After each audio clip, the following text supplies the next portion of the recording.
Hi, this is Paulo with AEvent support. In this video, I'm going to show you how you create send push notification timeline action using OneSignal. First, let's log in to AEvent. Once logged in, let's open the timeline we will be creating the timeline action for. From here, click on Create Action from the upper right-hand side.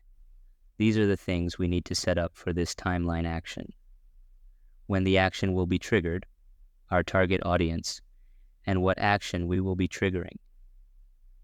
For this video, I want the action triggered an hour before the webinar starts.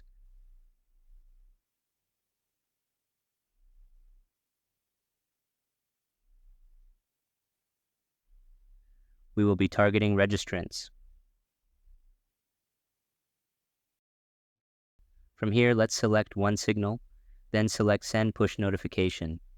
We then need to select a template we want sent to our registrants. For this one, I am selecting the one for reminder.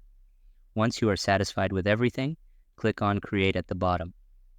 We have successfully created the Send Push Notification action using OneSignal. That would be all for this video.